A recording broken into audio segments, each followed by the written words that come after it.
US, just once, 10 years ago, she had to reinvent herself.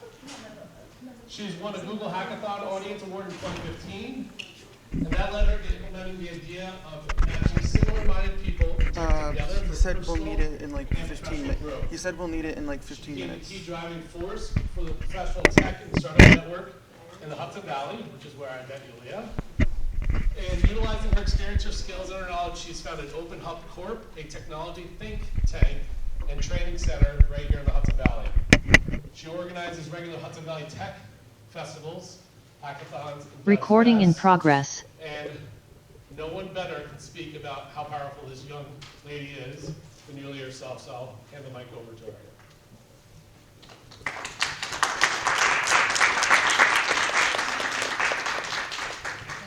Hello. Sure. It's me, Juliana.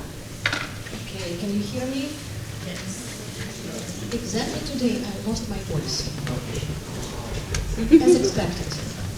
And we have to improvise and we have to troubleshoot as usual, but we are problem solvers. Right? Speaking of problem solving and speaking of data driven, because those two are really essential topics for our Tech Academy. I will share some data with you, and I will share the journey really quick, because I want to save my voice, right?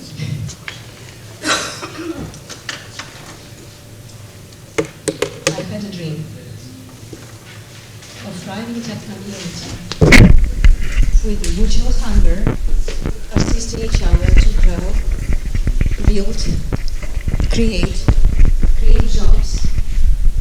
Because you can buy external resources. You can create these. You are all creators. That's my core belief. While it's core belief, it's hard to execute this belief, right? It was a long journey. I was pitching everyone with this idea. I was hoping someone will pick the flag and I will be just assisting. I attended the Google Developers Hackathon. I was crazy about this idea. I pitched this idea. I got the team. We built the app during 2 days hackathon. This won the Google Hackathon in 2015. It was a proof of the concept, right? Matching people together for the growth, for the mutual growth. I still was running around trying to find sponsors, investors, blah, blah, blah. And finally it took 1 year for me to realize if I not started, nobody started. Nobody needs it, just me. And I just like, oh, whatever. Let's start it. What's the risk? If I fail, then I fail. Suddenly, as soon as I started this, and it was by accident actually, people started to join the group like crazy. I was scared to the death because it's responsibility. And don't forget, I just arrived to this country 10 years ago. My English was not best. I struggled with communications. I struggled with expressing myself. I was just trying to discover what exactly we are doing here. And the group said, don't worry, let's get together. Oh, this is a mantra, this is a motto, let's get together and we will figure it out. That's how it began. The group of 20 people met in 2016 and they said like, let us tell about ourselves. We are so cool, we are so cool, we are so cool. I'm so cool. Everybody is so cool. Some people were not so cool, at least that's what they thought about themselves, no confidence, right? Issues. But in this uplifting environment, they were like, I'm cool too. So they tried to pretend, fake it until you make it. We'll get into this point later today. So these people started to talk about themselves, and as soon as others started talking about themselves, they just like discovered the mutual hunger. Oh, you know this stuff, I don't know it. Can I learn from you? And I know something I can teach you in exchange. That's how it began. Teaching each other first, then started to see more opportunities than just teaching each other. And that's how Meetup started to grow, and it grew into the solid program, which we were able to sell local colleges. Local colleges, actually, I don't want to say that, but they're teaching outdated stuff, okay? They need fresh blood, they need innovators, they need the real practitioners. So they were excited to hire us, and that's how it began as a commercial journal. So I needed to register the legal entity, and that's how OpenHub started, just to get it going, to make it feasible. But my dream was still like, okay, I'm doing this or that, where is the community, or how we can grow together. And I envisioned these boot camps free for people. I envisioned the entire program. I discovered the digital divide. I envisioned all this education free, like in my home country. Why this country is not providing these free opportunities for people? I don't know. I'm challenging status quo. I'm challenging assumptions. After 2 years, especially pandemic, revealed the need of basic computer skills. And I know so many people who are lacking the basic computer skills. They're talented, crazy talented. They just need some guidance. They're trying to be self-taught, and you will see self-taught developers here in the room, but it's really hard if you're alone. So you need community. So that's how we figured out 2 elements of the puzzle. First element is keep learning. Second element, you cannot do it alone. You need a community. And the third element, actually, you will grow your leadership skill, yourself as a personality. So yourself. Soft skills? Shall I name it soft skills? I don't know. You will tell me. I'm still on the journey. But 2 years ago, we submitted the grant application. It was approved a year ago, and we started March 2023 a 1-year grant program to make the entire Tech Academy Bootcamp available for everyone, starting from zero, from ground up. If you don't know computers, if you don't know how to move your mouse, if you don't know how to use this instead of your phone. Lots of people started here. No English or no computer skills. And I'm so glad some of you, more than 50% of you, did finish the professional bootcamps. I'm so proud by you. I have some data to share with you. Let me sneak peek in my data.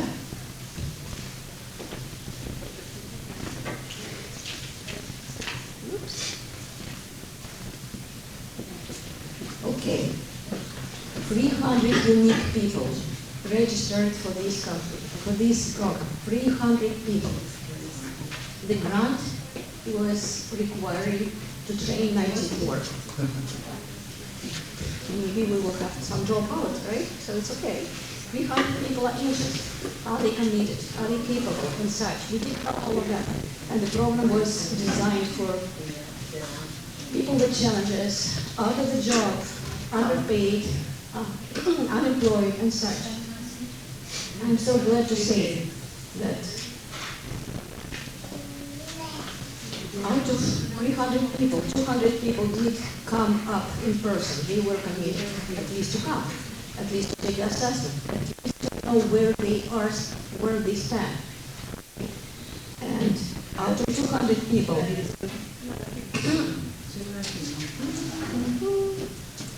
120 people completed. 120.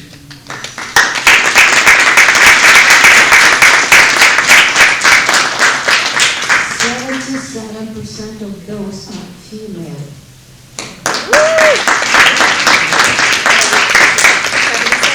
77. Are you surprised like I myself? Yes, in fact, the future. Yes, exactly. Women and self-made people, or growing people, people starting for growth. We are impacting the future. It's us. You think you receive from us? No, you're building it. You're not just the consumer, you're the participant. You're the influencer. That's my message to you. Please take the floor over from me and prove how good you are. Be proud of yourself. I'm so glad you got some of you got certificates today. Some of you did receive the certificates during this week at your mini graduations of your boot camps and such. If you didn't receive, Jocelyn is making notes who didn't get the printed certificates. Make sure you got the certificate. Attendance was the metric.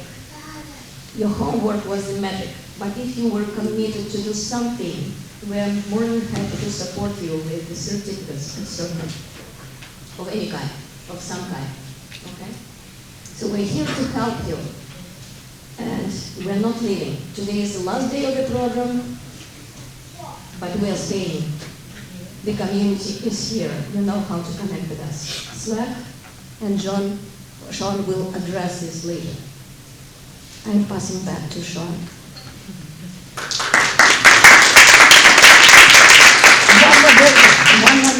One more number. You know how many unique visitors we brought to the library through this program through here? Give me a rough idea. 700. 1,500. Just a 1,500? No, 3,000. Okay, 3,000.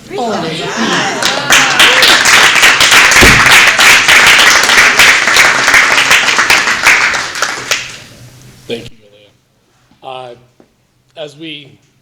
If you had a chance to meet Yulia, one of the things she always says to me is, "You're bigger than who you ever think you really are."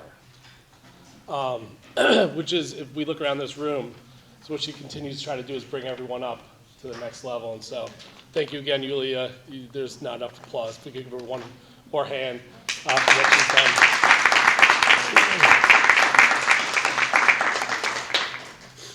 done. Next, I'd like to welcome up 4 different people that are going to be on our panel today. And before I do that, I just wanted to put one other fact out there today, if you didn't know, that today is the first day of Women's History Month. If we didn't know that, and so another incredible moment that we are all celebrating. So I'm going to go ahead, and we have a couple mics, and do we have one more of these? Okay. So we have a couple wireless handheld mics, and we have a couple clip-on mics, so you guys get to pick. So the first, I'm going to be welcoming up Juliana, Mary, Liz, and Mimi to these chairs. And they're going to be telling a lot about their moment in tech and their rise in tech and where they got today and how they got there.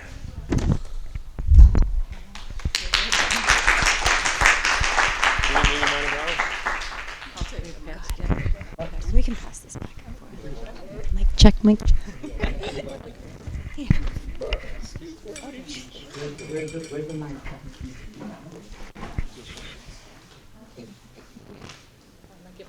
Oh.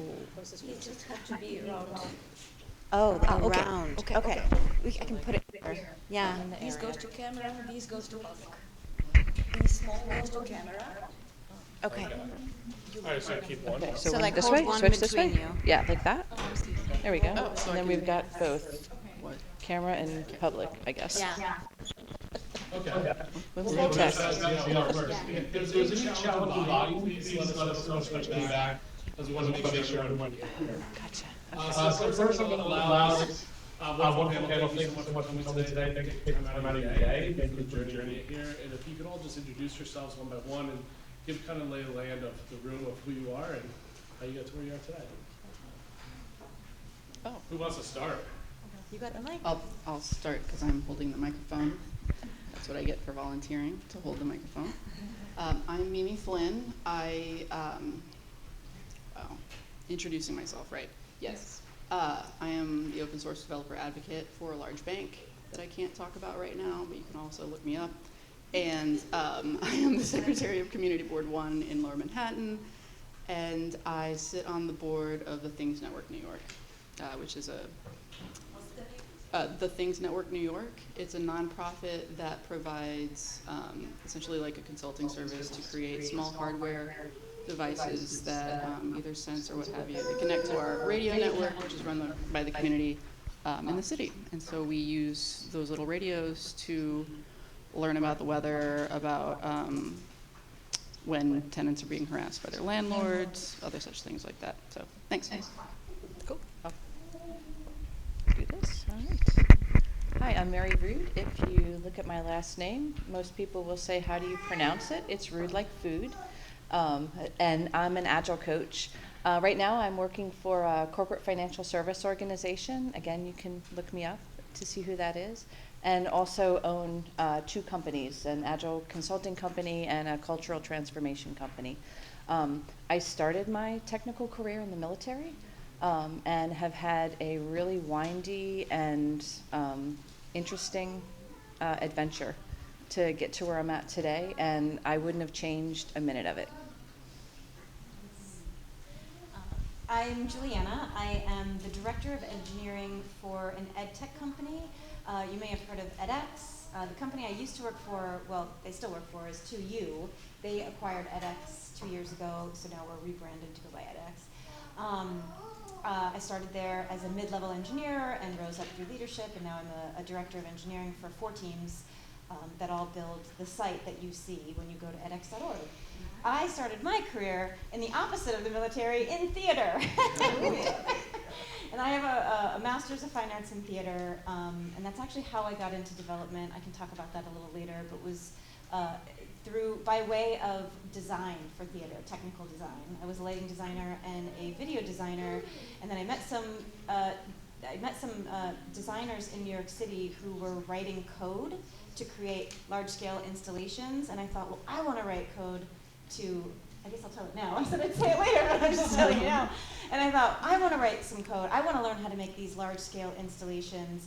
And then I decided, I think I want to use this power to also have a career. And so I kind of career changed again and went into writing software full-time, and that's my journey. Hi everyone, my name is Liz Hubert. I am a founding partner of a company called CX by Design. CX stands for Customer Experience. And my founding partner and I started our company about 6 years ago. And we focus on customer experience, strategy, and consulting, mostly for retail companies. But my journey in tech started, I'm almost scared to say this because I was in a meeting this week and somebody told me how old this coding platform is, and then I realized my age. But I started my career as a Java programmer. Everybody's like, yeah, she is old. And then fell into the realm of user experience. So it's really used my systems thinking skills and my logical thinking skills and turned that from systems focus into a human focus. And so that brought me to where I am today, not through any theater though, and I didn't go to the Army. And I don't work for any cool nonprofits, but I do cool things, and I'm sure we'll get to those. We're all cool up here. Everyone is cool. I was like, I don't have like a way to wrap that up, so. And that's me. Awesome, thank you very much. Next question I have here, and we can obviously go down, and whoever wants to go first is, tell your story about being a female in tech and kind of that journey. And I know you've, some people in this panel have started on an Atari at some point, which we'll leave that as a fact for later. But if you want to just really kind of talk about that journey, and I'll leave it at that. Anyone want to I start? have an extra mic. You have the microphone. You should do it. Oh, right. That was the thing that happened to you. So I'm making it happen to you now. Okay, can I so on my journey in tech. Female. Oh. As being As a a female in journey in tech. Yeah. I feel like I had a unique start to my journey in tech because I actually, when I was this programmer of this language we will no longer mention, I was actually on a team that was mostly women, and I didn't recognize that was unusual. It was about 2003-ish, so a solid 20 years ago. And I think that was important for me because I think, as many of you, whatever your career path is on, it enabled me to see that I could do anything in tech that I wanted to do. Then I moved companies to a company that's actually serves military members, and that was a completely different version of being a female in tech. Where I understood the tech, the structures. I started to understand the structures that were happening. That in meaning that this is a male-dominated field. I could still have a voice, but I really started to get a better perspective of how the field looked in different places. What that meant for me was I had to find my voice. I was coming from a place where my voice was ready to be heard, and I'm sure many people recognize this, into a place where it's like, we don't really care what you have to say, because not only are you no longer programming, but you're female. But of course, there are a lot of resilience that gets built during that time. And so now I find myself in a field that, in customer experience, where I'm in a time that we're all in, where I'm recognizing that those two types of experiences have melded me into a resilient person who understands the reality of the situation, but also who is creative enough to find my way through it. And so, yeah, I guess that's been my version of the journey as a female in tech. I haven't actually shared this a lot, but because it's not controversial, but it's very sort of difficult to talk about. So I'll start by saying recently, my mother said to me, one of my greatest accomplishments has been teaching her how to think in the modern world, if that makes sense, because growing up, and I was born in the early 80s, I also had an Atari. I remember when Nintendo came out and we were jazzed. Growing up I'm the only woman, I'm the only daughter, and I'm the only girl. I have male cousins. And so my mother, who had gone back into the business world, in the corporate world, would come home and tell me all of the ways I needed to behave as a girl in a man's world. And so I have with me, like deep within me, this sense of it's a man's game and I have to learn how to play it. And I do not believe that, so that's why I don't say this, because I'm like, no, and now I've taught her, like, it never should have been that way. And I'm sorry for my mother that it was that way, that she did have to man up, not let anyone see you cry, don't talk about your feelings, don't have honest communication or conversation. So that has fueled or sort of been an underlying current in my journey as a woman in tech, and honestly, just in any other field. A story that I have told is when I was in theater and I was in design, I was a lighting designer that learned a little bit of electrician, like electrician tasks. I would often go to a theater as my own electrician instead of having a company pay for two people.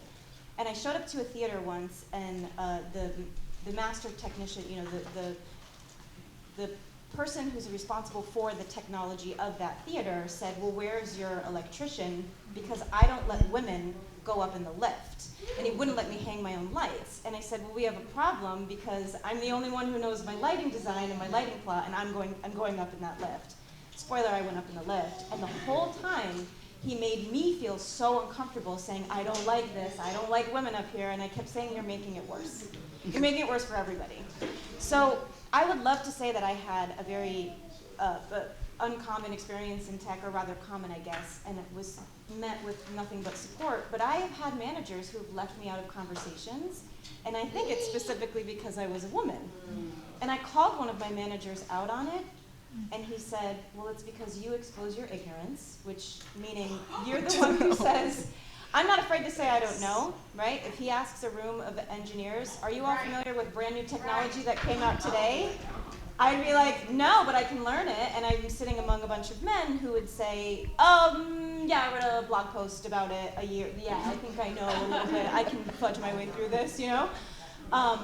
So I said, well, regardless of your reasoning, it makes me feel a certain way. Try not to do that in the future. It happened 2 days later, and the fight was on. I was like, well, now it's intentional. You know, and I, again, like I said, that undercurrent of my mom saying you're in a man's world, so I have that within me. Fortunately, once that manager left, I was able to be very candid with other male managers that I've had, and I've not had that experience ever again. I've had nothing at this point but men I would consider allies who have said to me, and I had a manager for 2 years who said to me, I want to see nothing but surpasses expectation on your mid and end year reviews. Because a lot of times women can lead with what they don't know, or we can say, well, I met the mark, so I met expectations, you know, and I'm among a bunch of other male engineers who are saying, I surpassed expectations, even if they did the bare minimum, right? So we're often taught, or subconsciously taught, to like scale back a little bit, right? Let someone else shine, like prop somebody else up. So that manager did a lot for me in terms of, I'm not afraid now to walk into a room and say, yes, I don't know anything, but I can learn anything and I can handle anything. And I will always say I surpassed expectations, even if my initial response, like my initial reaction is, well, I just did what I had to do. You know, we're handling a lot more, I think. Everybody is handling a lot more than I think they're aware of. And before I lose the plot, I want to say that's my experience thus far. So yeah, I'll pass that on. I so appreciate the unique starting experiences that we've had, and I do think I sort of had an advantage in the military. So starting my career in the military, there were mostly men, and there were men that made men look bad, there were women that made women look bad, and most of the time we weren't really focused on any of that because there were like just too many other important things to focus on. So when I left the military and I went into a corporate environment, and I was still surrounded by, mostly men. And I will say, one other thing just to sort of know about me, which is probably not going to be evident now. My kids say it's amazing. In high school, I was called Quiet O'Shea. Never said a word. No one, heard boo from me. And that actually served me really well. Because when I did speak, people would think because I was being silent that I was super intelligent. Although inside I was like, oh my God, what do I say? How do I respond to this? What do they think? What would they, my nerves were going everywhere. But I just sort of had this, non-committal face that just gave people the impression, hey, I'm present with you. I wasn't exactly present with them based on what I know now. I was more fighting my inner demons. But when I did say something, people would say, oh, she must have had, a lot of thought about this. It must have been really well thought out. And that actually served me really well when I went into the corporate environment. I will say there, there's always the interesting dynamics. There are certain cultures globally that have more difficulty if I ask for something to be done, or I make a recommendation, or there is an expectation of me to do something that sometimes turns from a very nice conversation to a very, direct request. Mary, this is what I want you to do. And so I've had to learn to say, I hear what you're asking me to do, and yes, I think we need to do something else. So, so just, that ability to assert myself has been something. I'm older than Java. Just to when you said Java, I was like, woo, that was mid-career. So I won't date myself, but it's been a journey, right, to build that level of confidence, and just allowing that moment, those moments to arise when you're I'm not in a place of scarcity right now. I'm going to let my confidence. I'm going to share my opinion right now and just go for it. I think that's the strength, that's the place to be, and not worry about whether or not you're the loudest voice in the room, or if you get to share your opinion at this particular point in time. There's this ebb and flow of organizations. Sometimes you'll follow the loudest voice and it'll run you to the edge of a cliff or even off a cliff. And then other times, and those are the moments you're just at the edge of the cliff for those quiet voices to go, hey guys, there's a cliff, and that, that just moment of opportunity will arise. So, and I think I've also experienced both male and female leaders who focus too much on what I'm doing right and wrong as a woman, and then others who have just been, male and female, who have been amazing mentors. So, I think a lot of my strengths come from those that I've worked with who have spent time helping me, being willing to work with me, being willing to give me feedback. Hey, it would be really nice if the next meeting we have on this, instead of sharing your perspective after the meeting, could you bring it up and, and share your idea when we're in the meeting? And I'll make space for that to happen. I'll ask you, what do you think? So, yeah, so it's been a long journey, and I go back to COBOL, but I was gonna say that. I knew it. Can't you tell by the gray hair? I totally go back to COBOL. If it's before Java, it's gonna be COBOL. It's gonna be COBOL, right? So. And you were in the military. And I was in the military. There you go. Yeah. Good clue. Yeah. So cool. Yeah. Got it. Yeah, y'all brought back a lot of memories. I don't write Java, but I am Java aged. I believe we are the same ages. I know, right? So that's kind of a problem. Because, like, how many times have I been standing in the elevator after all of the interns have left, and people are like, whoa, I thought that was over. Aren't all the interns leaving? I'm like, y'all, like, I've been here for 20 years. Why do I have to keep saying that? Why is it that in every meeting I have to tell people how old I am, or where I have worked, or, you know, whatever. Like, anyway, so yeah, I'm old. I don't look it. It's getting weird. Like, I have like a couple of white hairs, but it's like starting to get kind of weird for me, even. But it's cool, whatever. Like, I should take advantage of that. That means that I am exuberant, right? That means that I come with fresh ideas that are secretly old ideas. Watch out. But my experience as somebody who looks like I do in tech I don't know, it's been weird. Like, like getting other people's experiences, learning about other people that I work with. Like, my track has been particularly strange. Like, I taught myself because learning is the job. Like, you're saying that, like, I don't know it, but I'll learn it. Like, that's the whole job. Like, I won't hire somebody that doesn't say they're interested in learning new things. Like, if you know one thing, you're going to have to start learning other things, right? Like, that's what's coming up for your careers is continuing the learning. Like, every moment that you're like, I don't know what's going on, I'm reaching around the dark to try to figure out, like, what's happening. Like, that's the job. And it's amazing, and it's frustrating, and you got to go for a walk. That's going to fix it. You have to go for a walk. Repeat it back to me. Yeah, you have to go for a walk. Thank you. So, yeah, like, my coworkers used to all go to lunch without me. And I demanded to go with them. I was like, I'm going with you this time. Like, you're not going to stop me. If you guys are going to start making decisions about what we're working on at lunch, then I want to be there. And so I went there because I got this job when I was still in high school. And it was like a couple years after I had graduated, I was still at this job. And I was frustrated that I wasn't included in some of these things because I had been there as long as other people, but I looked young, female, what are we doing? So we went to lunch, and a couple of the women that I graduated with were there, like working there. And they're just like catching up with me, and we're like chatting, and it was awesome. And my coworkers were like, we're not getting any work done. And I was like, yeah, okay, cool. Like you ever were anyway.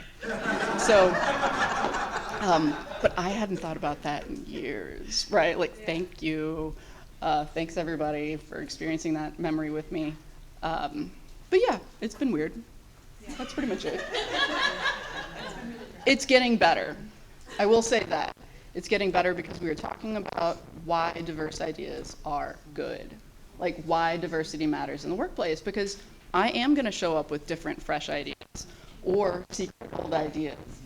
And that's good. And you just got to learn to speak up. You got to own what you think and just say it out loud and expect to be challenged. Because that's also part of the job, right? But at the same time, like, you got to make sure that if people are challenging you in a rude way, think about it and figure out how to approach that. But yeah. Okay. That's the thing.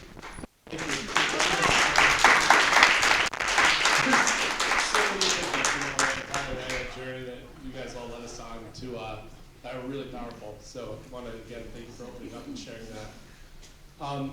The next area that we would love to just hear a little bit more about is as you're going through the space of tech and you look at the room, is if you can start to communicate with like what jobs are out there, what opportunities are out there for not only the audience but just for women in general. But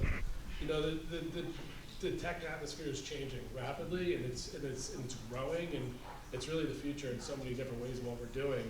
But if you could open up and just share what you see as the opportunities for people in this room and just people around the globe. Go ahead. So I have the mic. I guess I'll start. Is this how this works? Yeah. So, the landscape is definitely changing. one of the most interesting aspects that I see is that corporations are embracing this idea of the gig economy. So, and in the spirit of the gig economy, I sort of feel like the corporate take on this is, I'm going to get the best out of everybody without the responsibility of being an employer. That's my interpretation of the gig economy. But at the same time, what it also does is it puts us in the seat of control for where we work, who we want to work with, how do we want to contribute to corporations, and it sort of takes us more formally out of the space of this idea of corporate loyalty, which was marvelous at one point in time. I remember when I got out of the military, I joined the company that I joined, and I said I could retire here. Well, 2 years later, they started to do quarterly downsizings, and they haven't stopped. The last one happened last month. I haven't been there in a number of years. The next one, they, with the new federal legislation where they have to announce ahead of time, it's scheduled for March. I think the key in the current corporate landscape is to just know that your professional journey that's what you control. Where you work, who you want to work for. You can, just scan through LinkedIn or other social media and see everybody's talking about AI, how to this technology or that technology or the other technology, and all of that's important. But sort of back to what you're saying, like, this is a learning journey. Today, they're talking about AI. Who knows what they're going to be talking about tomorrow? If you're in control of your own journey, then you're constantly discovering what you like to learn, who you like to work with, what type of companies you like to work for, big, small, startup, 150-year-old legacy companies. So the landscape is changing, but it's also, I think, changing for the better, where it's no longer, it's going to force companies to understand that they don't own their employees, that employees are making the choice to be there and, partner with others, colleagues in the company to do great things for the period of time that we're willing to do so. I think we've, opportunity-wise, there was a little bit of a lull. I'm starting to see that lull open up, like recruiters are much more, many more recruiters are reaching out to many people that I work with, many, people that I've worked with in the past. And one of the things that, I think is also going to be critical in this job market is your network. Like, and not your network today, but your desired network in the future. A lot of things I see happening is people reaching out on LinkedIn and saying, hey, we have something in common. Do you have time for like a 20-minute chat? We can just get on a Zoom and have a conversation. And we do. We just get on a chat like, oh, I'm looking at the company that you're at right now. Do you see anything that, you think I might be qualified for? And we talk about it, and, and I'm happy to reach out to a hiring manager who I may have no idea about, but say, hey, I see you've got this posting. Can I send you this person's resume? And and just make that connection. So it's about your network. I think the future of employment, the future of all of our professional prosperity is about building our networks, making connections, and leveraging those connections. I'll tell you, I've never gotten a job just on my resume. Mm-hmm. Like, never. Even getting out of the military, I went through an organization that was specifically targeted at helping people transitioning out of the military make those network connections. And it was an interview with a guy. I was air defense artillery. He was field artillery. We were like, yeah, artillery. Both begin with A. Yes. And the rest was history, right? They couldn't be more different, but at that time, it was those small connections that I think really, have opened every door for me. And it's been a surprising journey, for sure. So, yeah. I don't actually know what to say. Okay. Yeah, Mary, you said something really great about networking, right? And I think it was a small blip, but are there any roles that I'm good for, like a good fit for? One of the things that surprised me once I got into tech, I did go to a boot camp, so I did like a 15-week boot camp course back in 2015. So I have a lot of folks come to me now and say, I'm considering a boot camp. I shouldn't say this because I work for an edX that sells boot camps, but I'm like, no, don't do a boot camp. If you look at what a lot of companies are hiring, coming out of a boot camp, you're looking usually for an entry-level software developer or software engineer position, and companies at this point aren't nurturing new, like they're not helping new engineers rise.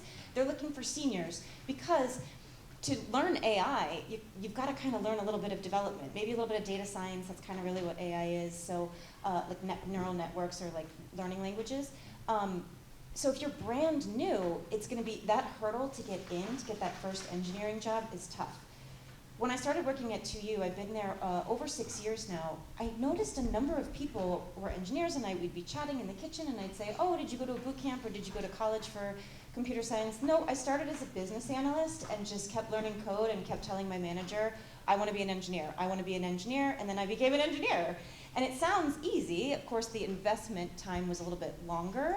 They would be a business analyst for, say, 2 years. But I work now with people who came from product, now into engineering.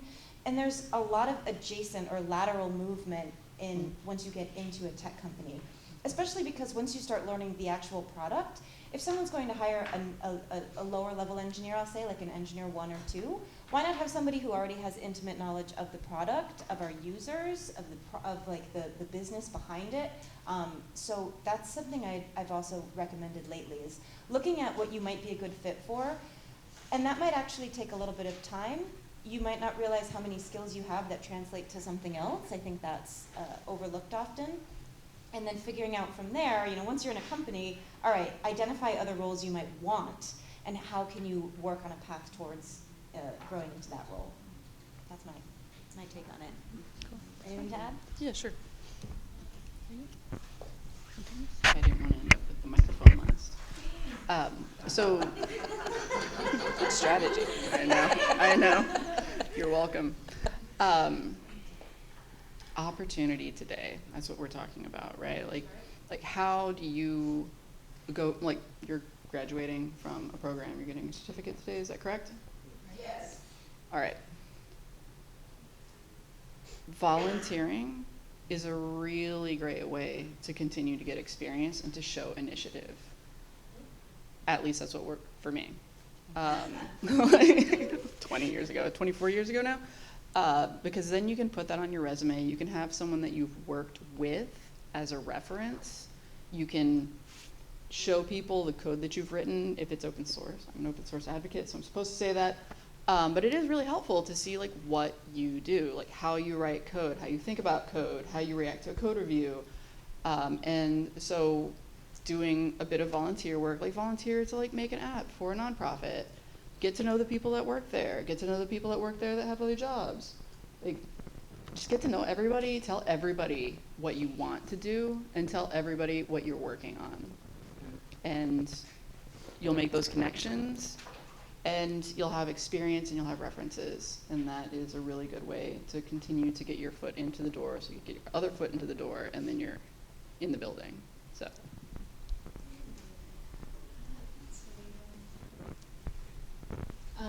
And shameless plug, don't forget about the small businesses, like CX by Design.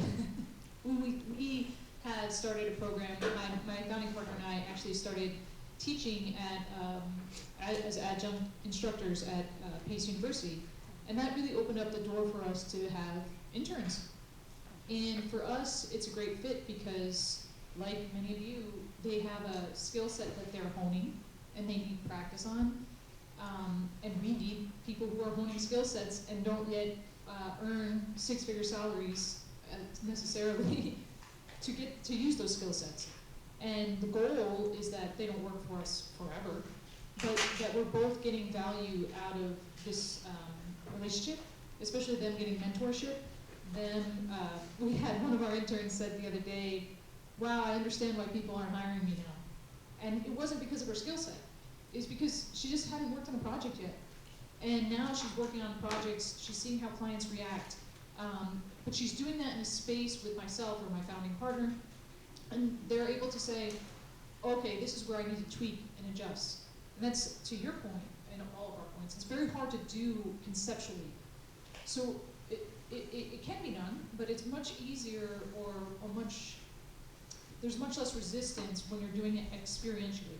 You're in the door, you're in the building, you're learning, and you might be doing that at a fraction of what you would get paid once you are a full-time programmer or engineer. But in order to get that full-time engineer pay, you may have to knock on some small business doors or to volunteer or do something of that sort. I think all had some version of that in our careers. Can I just add one more thing? Sure.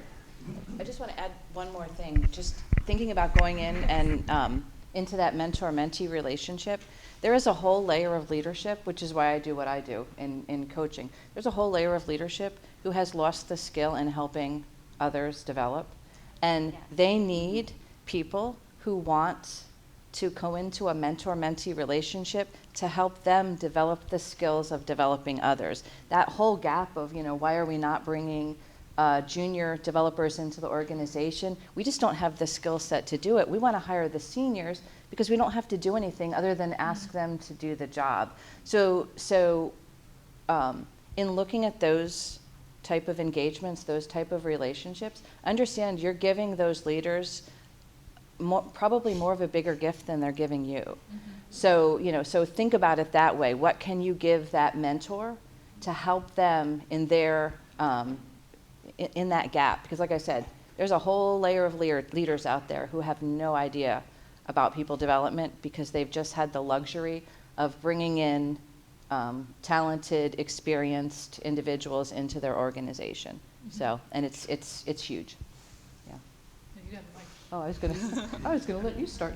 I'll start. So a couple different things I want to take away from that. Networking is obviously huge, and continuing to network, and not just in your network today, but network in the future. Find a role that you might fit into, and then also look at the roles within to grow. Volunteering and internships, and then the mentor-mentee kind of relationship. And it brings me back to be selfish for 2 seconds, is that we had an electrical engineer at a prior job. I was in robotics. And he came in, and I'll never forget, he was a brand new graduate. We had someone already on the team that was senior. And he came in, and he volunteered a month of his time. And within that month, he was about a year ahead of our other EE that had been there about a year. And I'll never forget that moment. But it was exactly that. And long story short, we got rid of the old timer that was, in the sense of he just wasn't getting the work done. And so we were able to bring in someone young who actually was just light years ahead in speed and everything. And so there's an opportunity to go into roles and volunteer and get in there. Obviously, time is money, so there's a challenge there too, but thank you for sharing that. In the closing, I want to look at, is that a lot of people in this room are going to be going through a transition. And I think there's a voice to that. There's a challenge to that. It's pivoting. And I don't know if any of you could speak of just moments in your careers where you had to pivot that would help the audience today kind of think about their opportunity of pivoting from what they're doing now to getting into coding and the career that's attached to that. I had a huge pivot from one career to another. I don't know what your experience was in the last 6, 10, 8 weeks, months. I had to balance, or rather I had to sort of combat intense headaches, just the thought of so much information was coming in and I couldn't process it fast enough, right? I was so tired all the time from learning something brand new. So I tried to drink enough water and get enough sleep. That's for everyone, that's all humans, right? But I really focused on I have to take moments to step away and go for a walk, right? I have to take moments and make sure I'm drinking enough water, and I have to go to sleep. Because if you're not sharp, if you're not in your best condition, it's going to be very difficult to keep the train in motion and to keep going. And the other thing that in the time of transition was, it's a mountain to climb, to transition. And so, but you have to take it one step at a time. So you have to take one job application at a time, or one interview at a time. I recently heard a story, and I wish I had heard this years ago, decades ago. Bryce Dallas Howard, I think, right? She's an actress. She's been in a number of films. Ron Howard's daughter, actually. She still went through the audition process. So I think a lot of folks think her father got her into films. But she told a story of when her grandmother took her to a movie, as a kid, took her to the movies, and said to her granddaughter, "Do you know the average number of auditions an actor has to go on to get their big break?" And it's 64. So Bryce Dallas Howard is telling this story on some daytime talk show or something. I only saw the YouTube clip. But what she was getting at is, in the back of her head, she had 64 as a number to start feeling a little bit of like, okay, now the pressure's on. And she went on 40-something auditions, and her agent was like, why you're still going out there? You're still trying. And she said, well, yeah, I haven't even hit the average yet, so I'm just gonna keep going. Because I would take every job application as, this is it, I'm gonna work for Google, this is gonna be amazing, and then I wouldn't get it, and I would be crushed. And that high and low of my emotions didn't help me get to the next thing.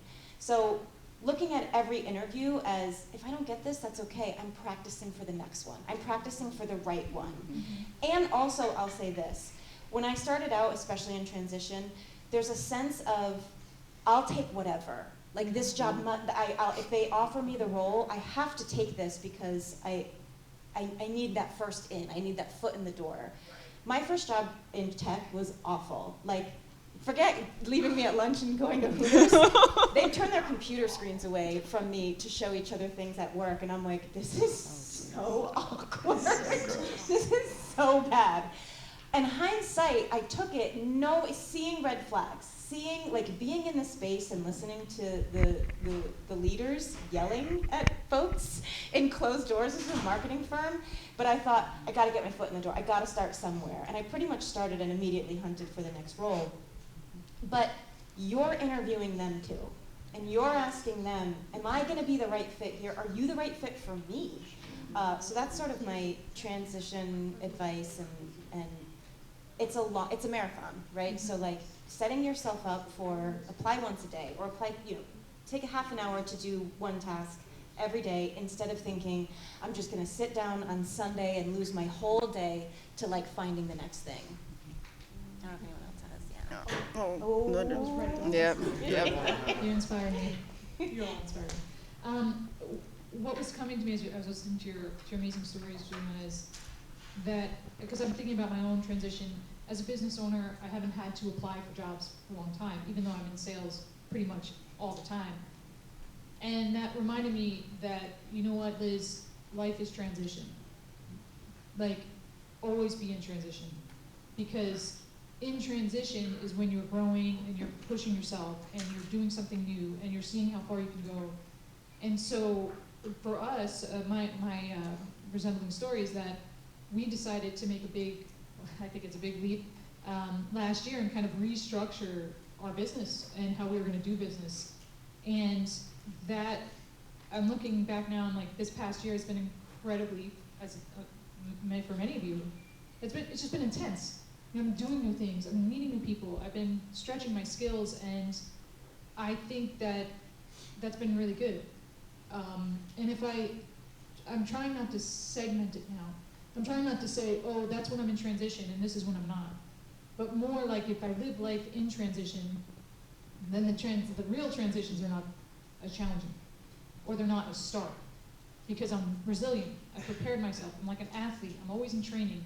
And when it's game time, I'm ready to go. And I'm gonna score and I'm gonna dominate. Not because it's man's world, but because that's who I want to be. And I've done that training. And I think another part of it I was thinking about was that, and this might, I'm cautioning because I'm just like looking at myself. I'm like, I don't know if this is something that, well, I'm doing it right now. So it's something that we do as females a lot, is we question who we are a lot.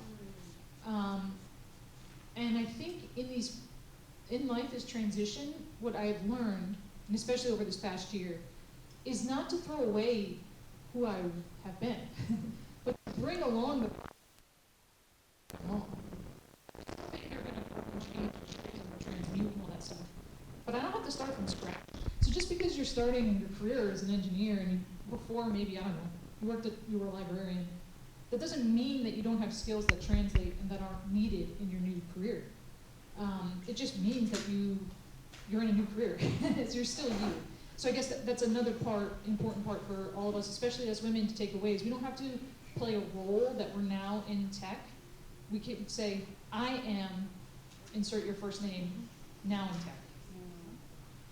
Yeah, I'm going to pass it over and just as the mic moves in the other that's how I got to be a director, because I was an engineer that was unafraid to give presentations, and then because I had theater in my background, I'm like, I'll give the presentation, I love talking. And everybody was like, who's she? She's fun, she should rise up. And that's kind of how it worked. I am. Oh. Now I'm in charge. Hey. So for a really long time, very, very long time, since the year 2000, I have been a front-end engineer. And now I'm an open source advocate. And like, what does that even mean? Like, I've been going through this sort of strange pivot where I was given the opportunity to like make up my job. Talk about stressful, right? Like, what are the expectations there? I just make it up, which is fun, but I never really know if I'm doing something that's actually useful other than just fun for myself. Wait, not to brag, but it's been really delightful and also very stressful because I don't, like, what is going on? Like, what am I doing? So I'm like, it's a weird feeling to do something new, right? Like, who am I if I'm not writing code? Like, what even is this job? And I have to pull from my experiences. I have to think about all of the times that I've written code, all of the things that I've wanted from my company as I've been writing code, and try to give that back. Try to learn from my experiences as an engineer to give back to everybody else. You all are moving forward into something that might be drastically different from what you were doing previously, and you can pull from your previous experiences and bring it into your new workplaces and bring it into your new skill sets. And it takes time to figure out how to do that, and I'm still trying to do that. But understanding the value of where you come from is just so important. Cool. So I'll just share a couple of easy things that you can do in that moment that you're feeling that sense of scarcity. Because to me, it's an emotional roller coaster. I'm feeling scarce, I'm feeling abundant, I'm feeling somewhere in between. Scarcity and abundance, scarcity and abundance. And I have a lot of friends who are currently in transition. I myself am in the midst of figuring out my whole employee company, what do we want to do, and have moments of scarcity and abundance. Some advice I'd give you is find those people, like you have your cheerleaders around you. Find those people who can cheer you up before you go into that conversation that you think is the end of the world, like the interview that's so important. I have friends who call me and say, hey, Mary, I just need my mind reset. What's going on? I'm feeling like I'm not good enough. Tell me more about this job. What do you like about it? Just, let's just talk about what's going to be amazing about this conversation. Empty that teacup of all the yuck, because you really don't want to take it into the room. It's there. Like, tell that yuck to sit down over here while I have this amazing conversation. And then, sometimes you're in that conversation, in that interview, and you're like, oh, that yuck is starting to creep up. You may have seen this before. People have like their superhero pose. They go in like Wonder Woman. Seriously, it works. 5 minutes. Wonder Woman pose, go into the bathroom. You're about to go into an interview. Go in, stand in the mirror like Wonder Woman. 5 minutes. It resets your brain.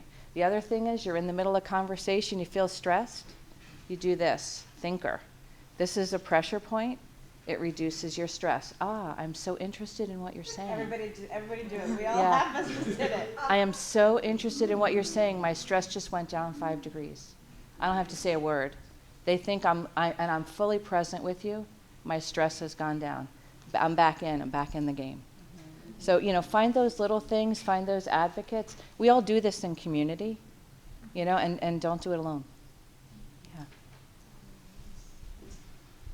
Well, I just want to say thank you, and just as a wrap up, the Wonder Woman pose is something I'm definitely going to have to figure out after this. But find be your Superman. Try to find a cheerleader, get rid of the yuck, and I think that's really, really important. And it really comes down to like surrounding yourself with incredible people that are there to support you. In transition, you're growing always. Be in transition. I think was also a great one. And then hold for previous experience and kind of know your value and where you come from.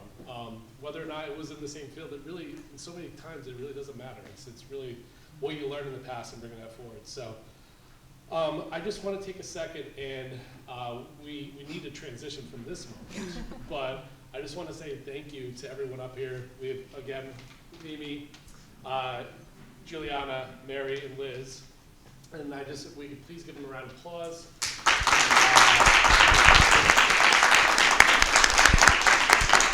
So much chicken scratch right now. You guys said so many things that stuck with me, and so there's really not enough. Thank you for coming today. I believe most of you are going to be able to stay the rest of the day. Is that correct, or a good chunk of the day? Good chunk of the day, yeah. Good chunk of the day. We are going to be taking about a 5-minute break. Open source software. What is it? Somebody tell me. Does anybody know? Yes.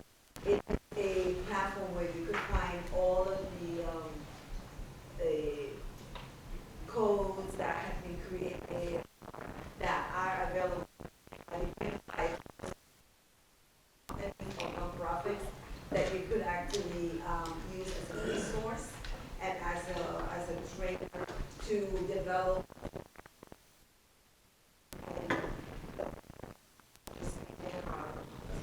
Yeah, it's code that's just out there. It was given by super motivated engineers that have decided to give their time, potentially for free, although some of them are paid, by larger foundations, et cetera, grants, what have you, whatever. I'll get to that maybe later, probably not.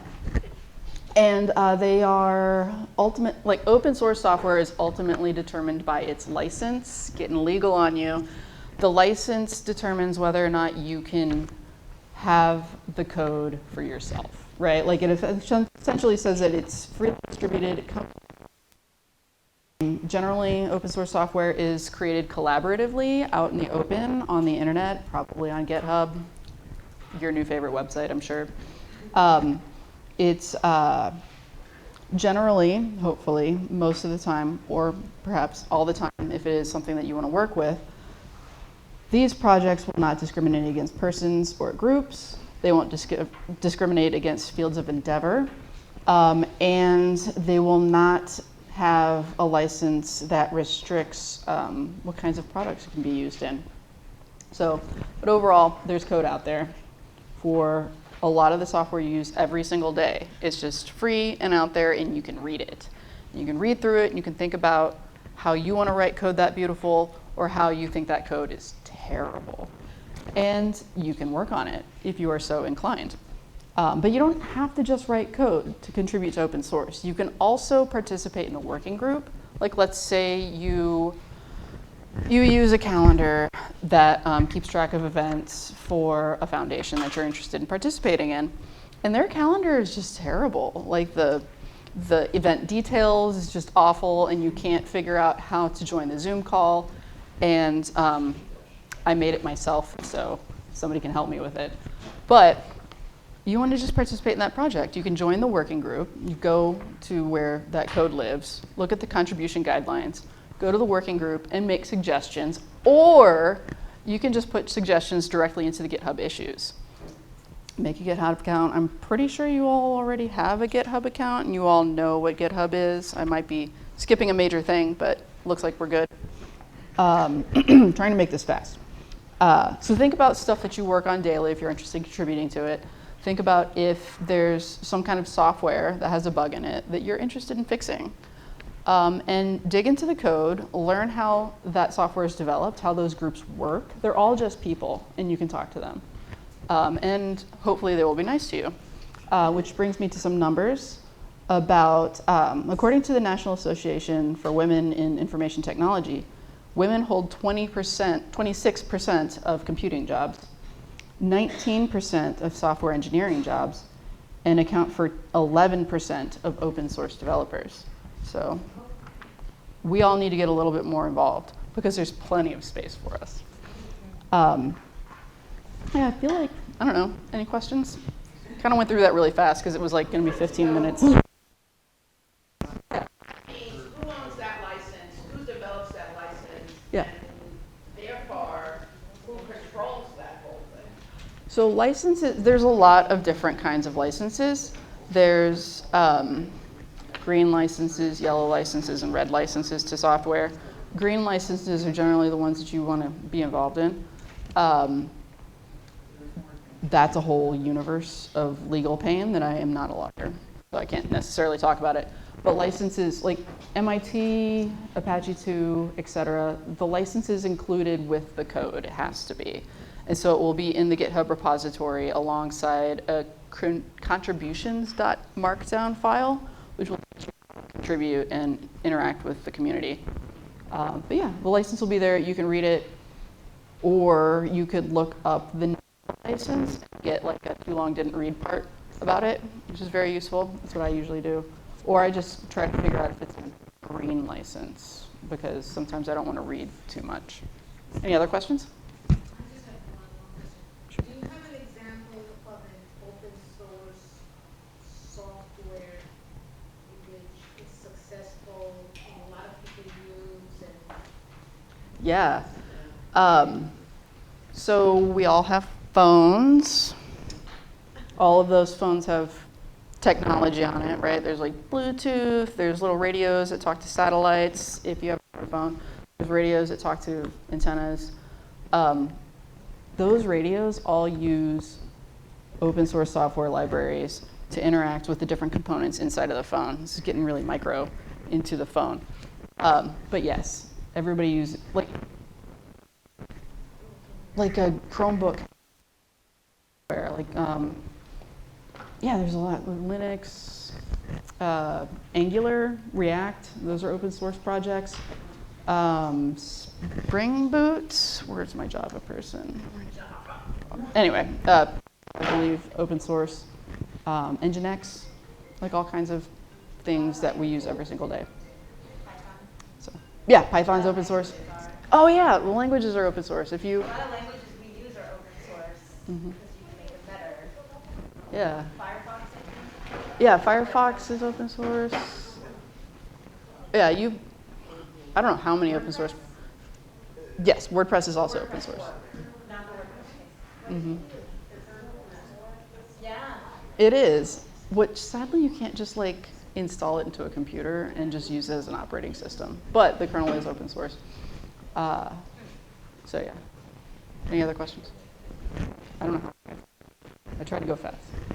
Anyway, contribute to open source software. If you want to work on the calendar I made that's terrible, it's part of Finos, GitHub, Finos, and then calendar. Oh yeah, come up here. You love talking. I love talking. Code triage, right? So think about like if you're triaging a person, you can also triage a piece of software. So there's, I don't want to sit on the spot. No, it's cool. It's cool. I just want to sit down.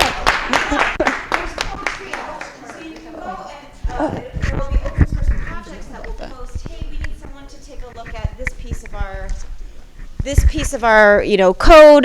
They can list the bug or the problem or the feature that they want, and you can go and say, great, I'll take this. And it's organized by what's the word I'm looking for? Like skill level. So it can say this is a great thing for a beginner to do, or this is someone who needs to have deep technical knowledge of something else. So it's not my talk. Yeah. Got all the microphones.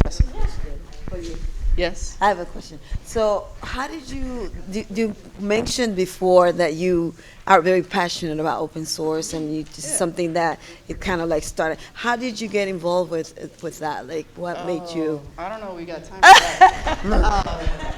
So I work for a big bank, and I made and for that big bank I do tech philanthropy part of the time, and I made a curriculum to teach kids how to code with small devices that are really fun and amazing. Lots of lights and stuff, which I'm into. Love lights.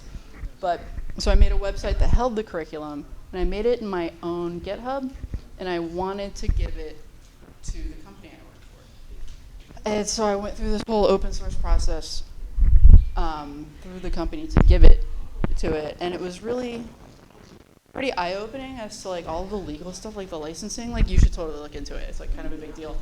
But don't let that keep you from working on it, right? Like you'll get there. It's, just jump right in. But that's how I got into it. And then when they wanted to hire somebody to do open source developer, I became that person. So that's how I got into it. Awesome. Thank you. Wow. Next up, we have a personal branding workshop, and this is going to be a lot of fun, right, Julie and Ari? Lots of fun, yeah. All right, so I want to welcome up Julie and Ari, please. And this is personal understanding who you are, personal branding, how to introduce yourselves. And I understand this is going to be pretty involving of everyone, isn't it? So I am a recent graduate of OpenHub's Web Development Bootcamp, and I'm bad at introducing myself. I often leave, or at night when I lay down, I'll think about the awkward interaction that I had. And so 2 weeks ago, I met Ari. I'll clip this on so I don't have to hold it. And he showed me a recipe for how to introduce yourself, personal introduction, in 3 steps. Number 1 is who you are. Number 2 is what you do. And number 3 is why it matters. So who you are, what you do, why it matters. And I crafted mine last night. So I'm Julie Sylvia. I'm a freelance web developer, and I build websites to help my clients reach more customers. And so what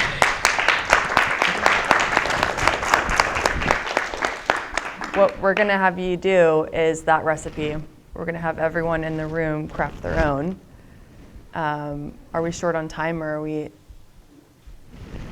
We are okay, good. Great.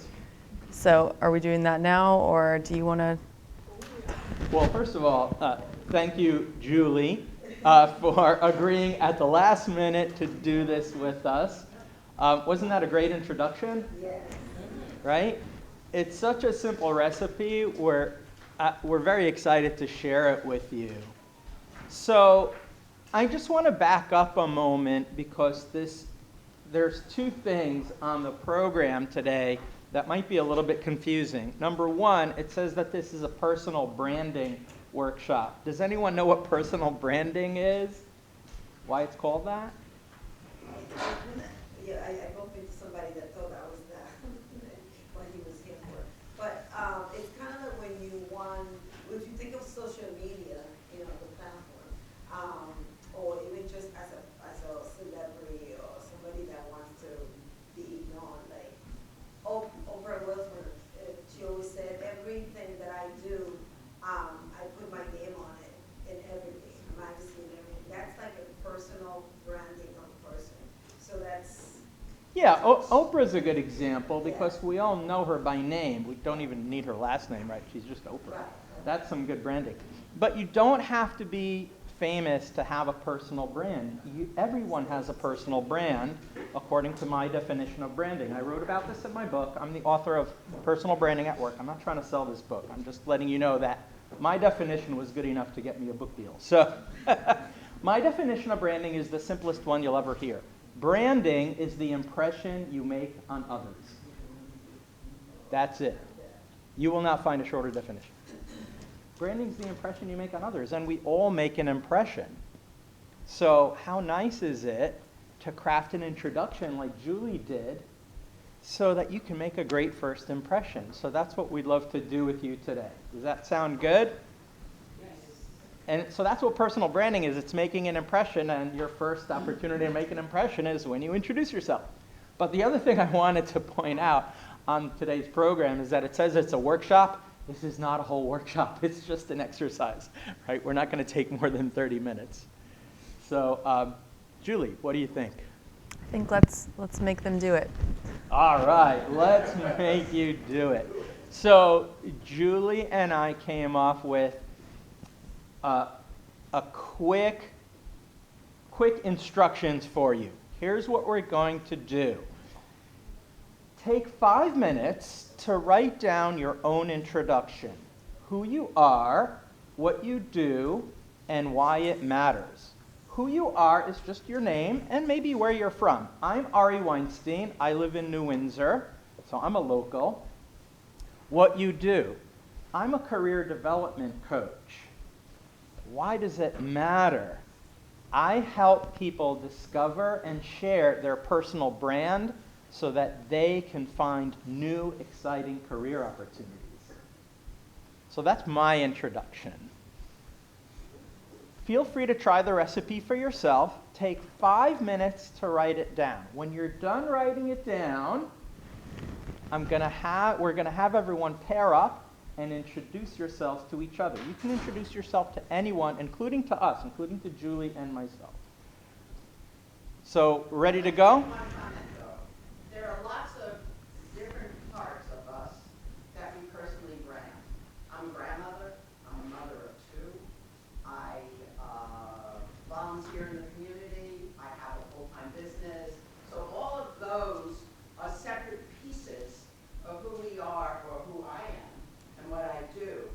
So it depends upon which part of that piece one wants to share and why. Yeah, that's a very good point. Just pick one thing. We all have many facets to us. That's a great point. I love that point. So just pick one thing. Question? Doesn't that solely depend on who your audience is? Oh, that's in personal branding 102. Yes. Yes. When it's true that a great message is tailored to your audience, but a good place to start is what would you most want us to know about you?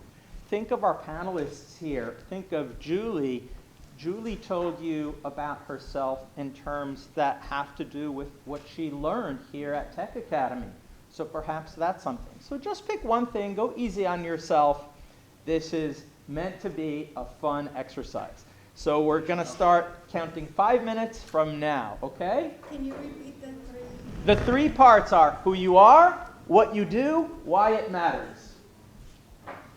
Who you are, what you do, and why it matters.